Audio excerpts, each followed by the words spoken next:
नमस्कार, एनामा फ्यूज पर आप सभी का बहुत स्वागत। मैं हूं आपके साथ अभिषेक पुंडीर। जैसे ही मंदिर मस्जिद का विवाद उत्तर प्रदेश में चल रहा है, या फिर कहें सीधे तौर पर कि संभल में जब से खुदाई शुरू हुई है, तब से समाजवादी पार्टी हो, कांग्रेस पार्टी हो, फिर इंडिया अलायंस के जितने भी दल हैं, उन सभी में खलबली है, उन सभी में एक डर का माहौल है, क्योंकि वो अगर बयान नहीं देंगे तो उनका वोट बैंक कहीं ना कहीं छिटक सकता है। अगर अखिलेश यादव की बात करें तो एमवाई जो समीकरण है वो कहीं ना कहीं खतरे में पड़ सकता है। इसी दौरान अभी इसी को लेकर अखिलेश यादव का एक बयान आया सरकार पर। उन्होंने तंज कसा योगी आदित्यनाथ की सरकार पर कि जिस तरीके से खुदाई कर रहे हैं, खोदते खोदते एक दिन अपनी सरकार को ही खोद लेंगे। तो क्या वाकई में ऐसा है? उसी पर ज्यादा चर्चा करने के लिए मेरे साथ मौजूद है मेरे सहयोगी रोहित पांडे। रोहित, क्या वाकई में ऐसा है कि योगी आदित्यनाथ की सरकार में जो ये खुदाई चल रही है, ऐतिहासिक नगरी संभल की अगर बात करें तो वहां जो इतिहास के प्रमाण मिल रहे हैं, हिंदुओं की जो आस्था के मंदिर हैं, वो अगर लगातार मिल रहे हैं, तो अखिलेश यादव को इतनी दिक्कत क्यों है? ये कोई पहली बार तो है नहीं। नफरत क्या है ये अखिलेश यादव से क्या जानना, पिता मुलायम सिंह यादव से जानना शुरू कर लीजिए। जब जब जिक्र आएगा तब तब जिक्र होगा 1992 का, तब तब जिक्र होगा अयोध्या का। और आज मंदिर गवाही दे रहा है कि जो अत्याचार पिताश्री ने आपके किया था, हालांकि बीजेपी ने अपनी ज़िंदगी की सबसे बड़ी भूल की उन्हें बाद में सम्मान देकर, उसका खामियाजा उन्हें 2024 में भुगतना पड़ा, उत्तर प्रदेश में भी भुगतना पड़ा। तो अखिलेश यादव वही सोच से आगे बढ़ रहे हैं। मेरा बस यही मानना है कि मैंने कहीं दो जगह दो चीज़ें पढ़ी। पहला एक कि क्या अखिलेश यादव को मथुरा में श्री कृष्ण जो जन्मस्थली है, ईदगाह जहाँ पर है, वहाँ की जो लड़ाई चल रही है, क्या उसके विरोध में है? पहली बात। और अगर उसके विरोध में है तो फिर ये अपने आप को खुद को कृष्ण के वंशज कैसे कह सकते हैं? यदुवंशी बोलते हैं। ठीक है। दूसरी बात, इस देश में उत्तर प्रदेश में, मैं आंकड़ा नहीं याद है, लेकिन करोड़ों यादव हैं। श्री कृष्ण जन्मभूमि स्थली ईदगाह विवाद की लड़ाई एक जैन लड़ रहा है। क्या अगर आप श्री कृष्ण के वंशज हैं तो आपके यहाँ कोई यादव लड़ाई लड़ने वाला नहीं था? ये किसी ने बहुत अच्छी बात कही थी। विष्णु शंकर जैन और हरिशंकर जैन ही तो लड़ रहे हैं उस लड़ाई को। मैं बांट नहीं रहा हूँ, लेकिन सवाल कर रहा हूँ, क्या अखिलेश यादव इस बात से अपनी सरकारों में डरे हुए थे कि ईदगाह का मामला नहीं उठाएंगे? क्योंकि राम मंदिर का जब मामला उठा तो उन्होंने कहा कि श्री कृष्ण का हम वंशज हैं, हम श्री कृष्ण को मानते हैं। पहली बात ये। दूसरी बात, अगर खोदने वाला जिक्र कर रहे हैं तो मैं असदुद्दीन ओवैसी का सदन के वो बयान कोट करूँगा कि मैं अगर इस पार्लियामेंट को भी खोद दूँ तो यहाँ पर भी कोई कुछ ना कुछ निकल आएगा जो हमारा होगा। तो फिर उस पर मैं कह रहा हूँ कि चलिए मान लीजिए आपने खोदा, कोई मस्जिद निकली, तो उस मस्जिद के नीचे भी खोद के देख लीजिए क्या निकलने वाला है। मतलब आप कहना चाहते हैं वहां फिर मंदिर मिलेगा? ये मैं नहीं कह रहा हूँ, ये जे साई दीपक कह रहे हैं। जे साई दीपक जो कि एडवोकेट हैं, वो भी मंदिरों की लड़ाई लड़ते हैं और बात करते हैं। तो उन्होंने कहा हमें कोई दिक्कत नहीं, अगर असदुद्दीन ओवैसी ऐसा कह रहे हैं तो खोदें, वो पार्लियामेंट खोदें, कोई संसद भवन का हिस्सा खोदें, कोई सरकारी हाउस खोदें। अगर उनको लगता है कि उसके नीचे उनके कुछ धार्मिक स्थल हैं तो उसको खोदें, उसको निकालें, फिर उसके बाद हम उसके नीचे खोदेंगे कि उसके नीचे क्या है। क्यों? क्योंकि ये देश का इतिहास क्या रहा है ये पूरी दुनिया जानती है। इस देश का इतिहास मुगल आक्रांता नहीं रहे हैं। इस देश का इतिहास सनातन रहा है। मानने वाले तो हैं ना, लेकिन आक्रांताओं को रोहित आज मानने वाले हैं, उसमें कौन सी बड़ी बात है? तमाम मानने वाले हैं। और ये मानने वाले नहीं तो क्या हैं? अगर नहीं, वो आपको पहले वाले सवाल पे आ जाऊं, फिर आता हूं। अपनी सरकारों को खोद देंगे तो जितना मुझे लगता है कि उत्तर प्रदेश में योगी राज में जितनी खुदाई होगी, बीजेपी की जड़ उतनी ही मजबूत होती जाएगी। अखिलेश यादव इस भ्रम से दूर रहे। अच्छा, जो मुगल आक्रांताओं ने किया, अगर मैं उसे एक तरफ साइड रख दूं, भाई बाबर ने जो विध्वंस किया, औरंगजेब ने जो विध्वंस किया, उसे अगर अलग रख दें, तो आज की जो जनरेशन है, मतलब आज 2024 में अगर हम जी रहे हैं, वो लोग भी उसी मानसिकता के साथ क्यों आगे बढ़ रहे हैं? इसका एक कारण ये समझिए कि इतिहास तो पहली बात तो पढ़ा दिया गया गलत। मैं इस बात को कहने में कोई गुरेज नहीं करता हूँ, और मैं बहुत सौभाग्यशाली रहा हूँ कि मुझे जो टीचर मिले उन्होंने बाकायदा, जब मुगल वाला आया तो उन्होंने 2 शब्दों में उस 4-5 चैप्टर को खत्म कर दिया कि बेटा ये आक्रांता थे, इन्होंने हमारी बहन बेटियों को लूटा, 5 चैप्टर समाप्त। मैं लिटरली बता रहा हूँ कि हम लोग 5 चैप्टर का क्वेश्चन आंसर नहीं लिखे थे। तो हम बहुत सौभाग्यशाली रहे। मैं भी कुछ साल ऐसे रहा, तो मैंने भी यही बताया कि ये आक्रांता थे, इन्होंने हमारी बहन बेटियों को लूटा, इन्होंने हमारे धार्मिक स्थलों को तोड़ा फोड़ा, यही इनकी उपलब्धि थी। जो बताया गया है वो गलत है, इनकी महानता गलत है। तो इन सब बातों का जिक्र तमाम जगह मिला।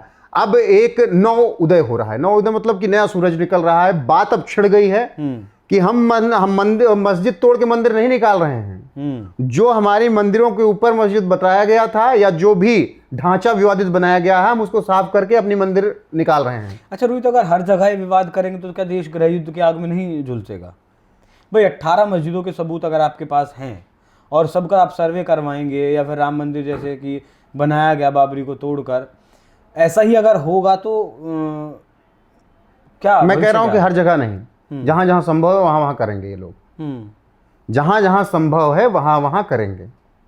नहीं, उत्तर प्रदेश में भी संभव दिख रहा है, तो उत्तर प्रदेश में मामला चल रहा है। तेलंगाना में तो नहीं चल रहा है ना, हैदराबाद में तो नहीं चल रहा है ना। अभी उनको लग रहा है धार्मिक संगठनों को, हिंदू धार्मिक संगठनों को, उत्तर प्रदेश में संभव है चीजें तो उत्तर प्रदेश में की जा रही हैं, या राजस्थान में संभव है तो राजस्थान में की जा रही हैं।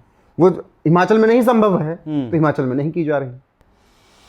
अखिलेश यादव अपने आप को सीमित तो नहीं कर रहे हैं जिस तरह की रणनीति मुस्लिम वोट बैंक को लेकर, जिस रणनीति पर बहुत बड़ी लड़ाई है मुस्लिम वोट की। क्योंकि केजरीवाल को अगर मतलब देखें, पार्टी बहुत नई पार्टी है, 2012 में पार्टी बनी और राष्ट्रीय पार्टी बन गई। बिल्कुल। और केजरीवाल, मुझे देखिए इसमें अगर बात करूं तो केजरीवाल को मैंने शुरुआत में कवर किया। जब मेरे करियर की शुरुआत थी तो आम आदमी पार्टी की करियर की भी शुरुआत थी। केजरीवाल मेरी पहली बीट थी जब आम आदमी पार्टी मैंने कवर करना शुरू किया, नया नया पत्रकार था।